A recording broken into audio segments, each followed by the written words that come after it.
Vous nous rejoignez sur la route du Louvre. L'arrivée à Los Angeles n'est plus très loin pour cette tête de course du marathon, la 11e édition de la route du Louvre, avec un homme en tête pour l'instant, Barnabas Kipyego, qui a distancé ses deux partenaires depuis 1 kilomètre environ. Et regardez leur but, leur objectif, il est là, le site de la fosse 11-19 de Los Angeles, les deux Terry jumeaux de Los Angeles qui sont classés au patrimoine mondial de l'UNESCO. Une longue ligne droite avant d'arriver là, de franchir la ligne d'arrivée, a priori sans record cette année, malgré des conditions climatiques plutôt favorables. Et on va regarder cette carte, ce trait d'union entre la capitale de notre grande région, capitale de l'île, et le bassin minier. 42 km 195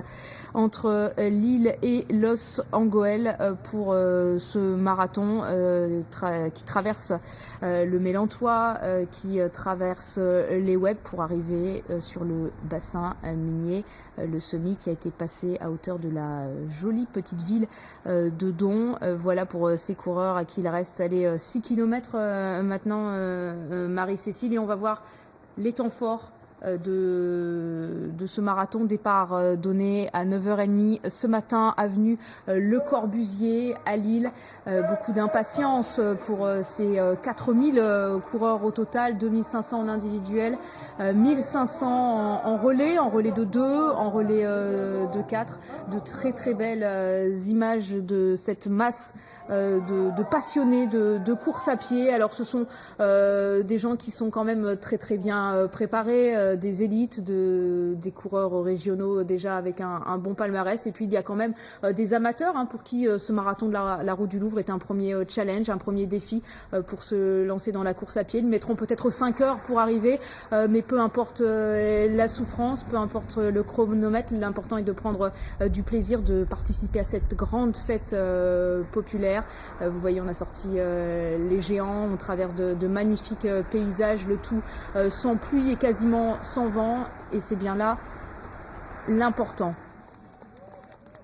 Un ravitaillement effectué, on boit très peu pour cette tête de course. Regardez, ils étaient encore 8 tout à l'heure le long de la Deule, et maintenant on ne retrouve plus qu'un seul coureur en tête. Arrivera-t-il à tenir la distance? Ça va être toute la question, tout le suspense. Un parcours relativement roulant, mis à part ces quelques ponts, ces quelques montées pour tous ces athlètes qui nous viennent du Kenya principalement.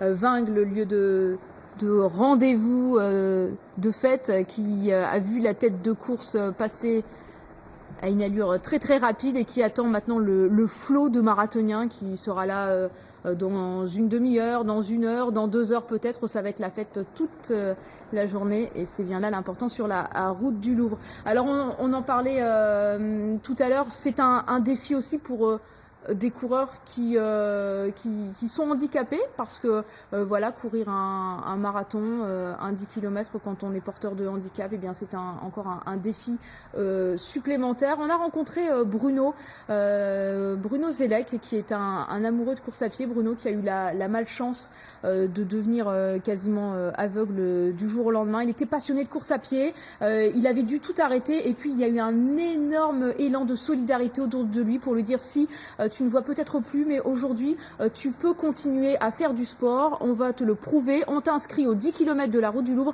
Et regardez, bien Bruno, il s'est entraîné, et là, à l'heure qu'il est, il doit être arrivé, et bravo à lui. On regarde le reportage avec Bruno Zelek.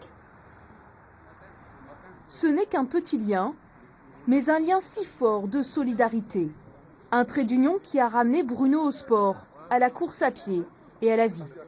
Courir en étant guidé, pour le jeune malvoyant et son binôme Michel, cette aventure a débuté il y a quelques semaines.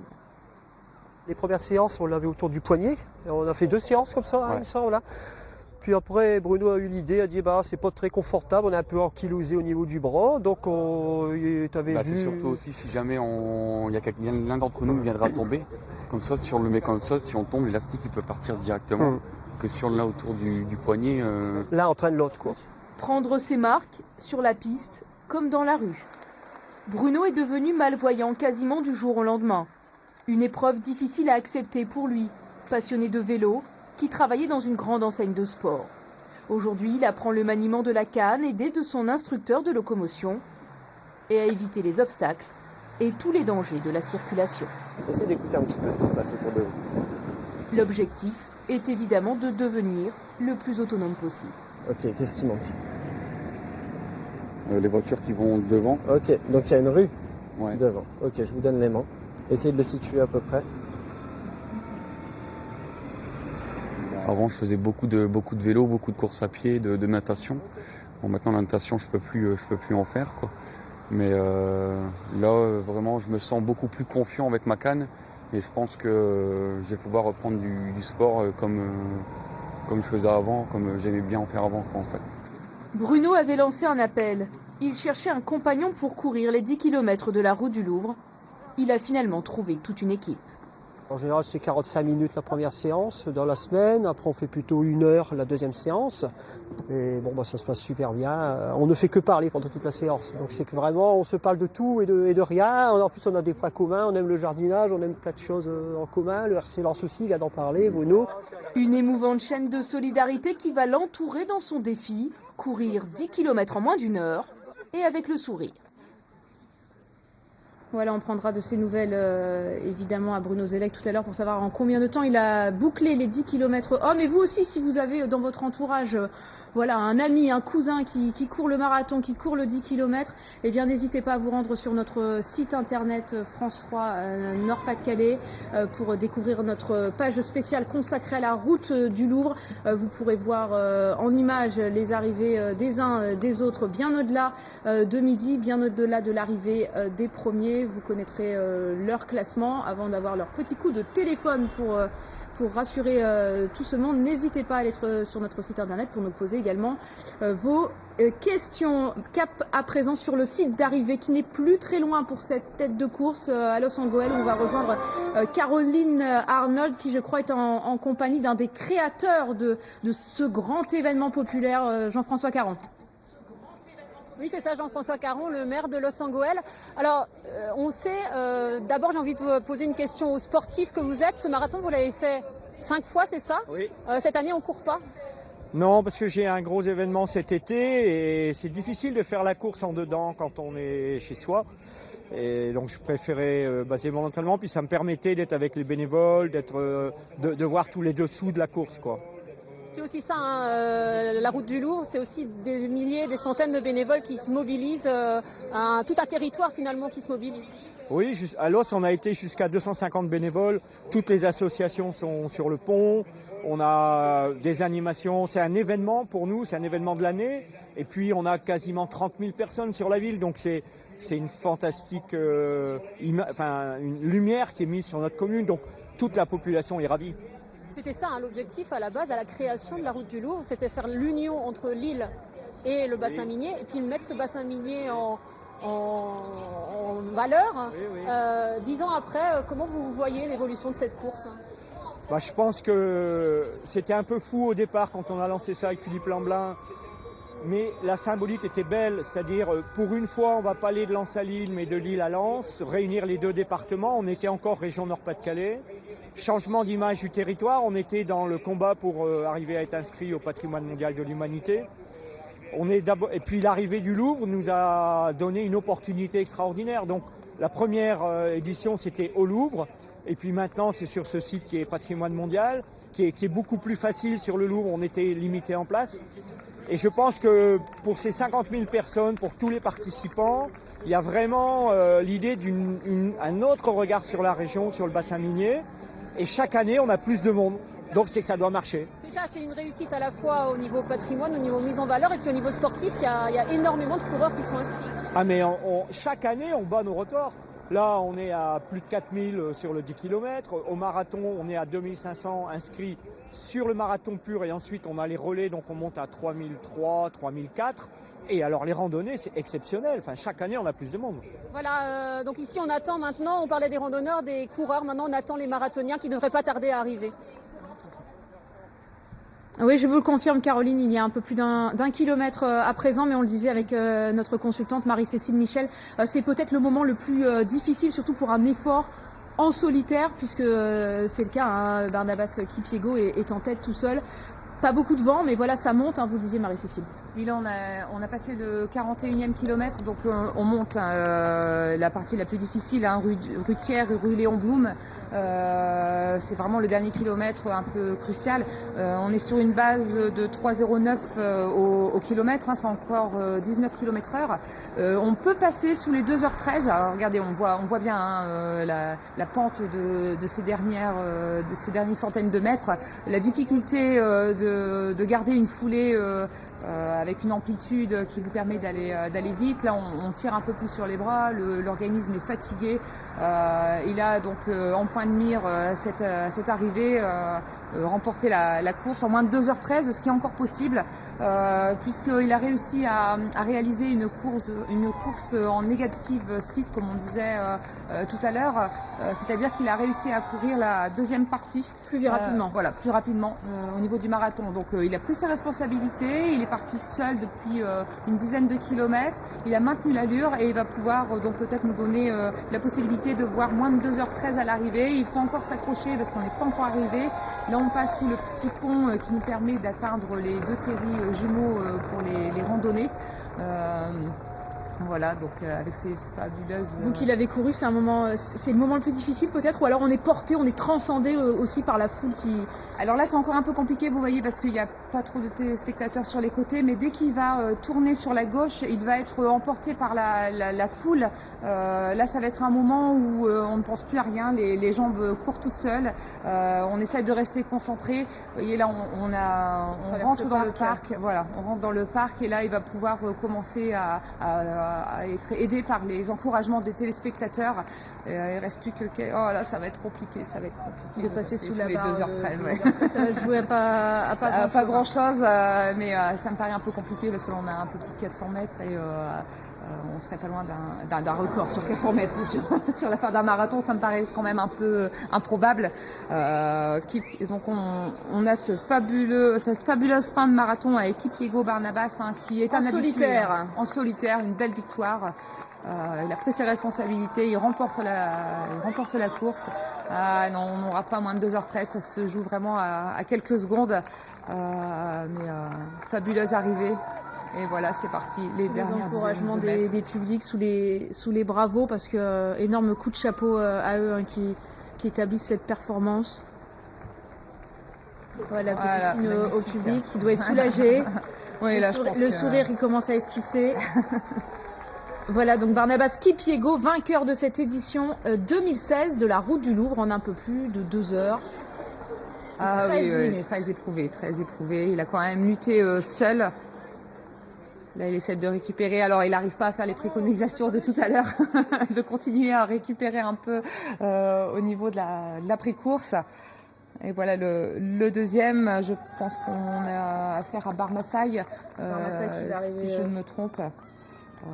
Qui va arriver aussi, qui avait couru lui aussi le marathon de Nairobi et qui avait un chrono pas très éloigné de notre vainqueur du jour. Alors c'est vrai que les Kenyans, on en parlait, hein, les favoris dans la course, et le record du marathon notamment est toujours détenu par un Kenyan, par Denis Kimeto en 2h02,57 lors du marathon de Berlin. Ouais. 2h02, encore 10 minutes de moins. Oui, encore 10 minutes de moins. Donc là, on est plus sur 21 km/h au niveau de l'allure de course. Et le record féminin que détient toujours Paula Radcliffe en 2h15,25 lors du marathon de Londres à domicile, donc pour elle. Vous voyez tous ces Kenyans qui établissent encore une performance aujourd'hui, qui arrivent sur ce magnifique endroit classé au patrimoine mondial de l'UNESCO. Sur ce site de la fosse 11-19, les 2 plus hauts terris houillés d'Europe, plus de 180 mètres de hauteur, des mines qui ont été exploitées pendant plus d'un siècle et demi. Et voilà, on va écouter peut-être la réaction du vainqueur avec Patrice Desrumeaux. Patrice, c'est à vous. Oui, voilà, Céline, je suis en compagnie du vainqueur et de son dauphin. Voilà, à mes côtés, il l'emporte. Barnabas Kipyego. Barnabas, how did you spend the race for you today? Are you happy of your victory? Comment s'est passée la course aujourd'hui? Est-ce que tu es content de ta victoire? I'm happy. I'm very happy to win this race. Because this is the best time. Je suis content de ma course, c'est mon meilleur temps. Il a battu son record de quelques secondes, de moins d'une minute. You are very young. How old are you? I'm 27, 28. Voilà, il est assez jeune, 27 ans. 2h14, c'était son record sur marathon. Un peu mieux aujourd'hui. How did you feel the spectator, the atmosphere on the race? Comment avais-tu ressenti l'ambiance, l'atmosphère sur le parcours? It is very good. Très bonne. Yes, good. Bonne à nouveau. You decided to go away at the 35 km. You feel fine. I was fine. And I thought that my body was so weak, I just go. Voilà, donc il a décidé de partir. J'ai demandé au 35e kilomètre. Souvent, c'est un moment fatidique du marathon.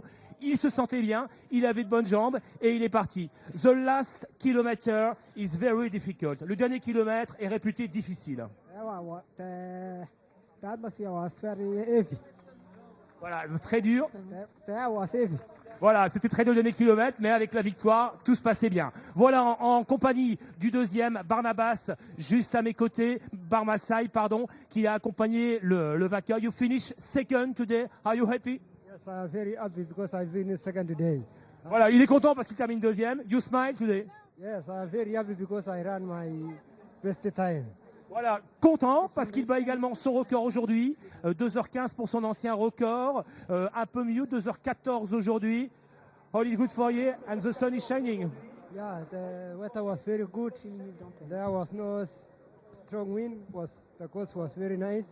But the last towards finishing, I was really sloppy, but it was very good. Voilà, il est content, il n'y avait pas trop de vent aujourd'hui, il bat son record malgré un parcours difficile. Deuxième, record personnel, un dauphin heureux. Le troisième, on l'a aperçu il y a quelques instants, voilà, juste derrière moi, c'est Saiko. Voilà, vous l'avez vu aux images tout à l'heure, il a longtemps mené, longtemps été devant, il a fait le train, ça a été compliqué au 35e kilomètre et il termine sur le podium. Third today, you are happy? Yes, today yeah, because the course is good, but hills, yes, yeah. Alors, je vais demander si ça avait été. Troisième, j'étais content. Il est content. You was very often in front of the group today. Tu étais souvent devant le groupe aujourd'hui. Yes, because hills and the bottom is good. Voilà, oui, je voulais mener. J'étais bien au train, donc je suis parti. Je suis content de ma troisième place. Voilà, pour ce beau podium, triplé Kényan sur la route du Louvre. Les premiers sont arrivés. On va attendre encore très longtemps. Ils étaient 4000 ce matin au départ. Et ils vont tous arriver avec cette belle médaille qu'on va leur offrir avec les félicitations autour du cou dans quelques instants. Merci beaucoup Patrice, une belle médaille, une petite prime aussi, ils ne vont pas repartir sans rien forcément. 5 000 € pour le vainqueur de cette route du Louvre 2016. Et on va peut-être retrouver Caroline Arnold avec le directeur de la Ligue régionale d'athlétisme. Caroline, pour un premier bilan, finalement ce sont des athlètes qui n'étaient pas les meilleurs dans la performance aujourd'hui qui trustent les 3 places du podium. Alors Jean-Pierre Wattel, vous avez entendu la question de Céline, une réaction? Ah oui, il y a un décalage, excusez-moi. Donc le vainqueur de l'épreuve, ça ne nous surprend pas quand même, hein, parce qu'il a couru en 2h14 en altitude, et on pouvait imaginer qu'il soit capable de faire un truc vraiment bien. Après, sur l'ensemble des résultats, on est quand même plutôt satisfait. Évidemment, on aurait aimé que le record soit battu. Maintenant, c'est pas dramatique, hein. En soi, on a 3 coureurs qui réalisent 2h13, 2h14, 2h15. C'est quand même très positif. On va attendre maintenant les 2500 marathoniens. Je pense qu'on est parti pour avoir vraiment une belle fête populaire aujourd'hui. Le site est vraiment bondé de personnes. J'étais sur le parcours tout à l'heure, j'ai eu la chance de voir des milliers de randonneurs sur le parcours qui vont tous rejoindre ici l'arrivée en même temps que les marathoniens. On est là jusqu'à 15h ou 16h. Finalement, c'est ça, hein, au-delà du résultat sportif, qui est important, bien sûr, pour l'image du marathon. C'est cette fête aussi auquel vous tenez. Ouais, ce qui est important, c'est ça en fait. C'est qu'on est capable de réunir et l'élite, avec les Kenyans forcément, les athlètes africains, et puis être capable de mobiliser un dimanche autant de personnes, 15 000 participants aujourd'hui, et puis je dirais quasiment autant de spectateurs. Pour nous, c'est vraiment ça en fait la réussite de la Route du Louvre. On veut vraiment sortir du clivage d'une course de très haut niveau. On veut proposer le haut niveau parce que c'est important. C'est aussi l'image de marque de la course. Un marathon, malheureusement, un marathon qui se gagne en 2h30, il est pas aussi porteur qu'un marathon qui se gagne en 2h10. Mais il faut du monde. Et je dirais que je préfère avoir un vainqueur en 2h12 et 2500 coureurs qu'un vainqueur en 2h05 et 500 marathoniens au départ. 2500 coureurs pour le marathon, ça veut dire que c'est un grand marathon aujourd'hui? Le marathon de la Route du Louvre se situe dans les 8 meilleurs marathons en France en termes de participants.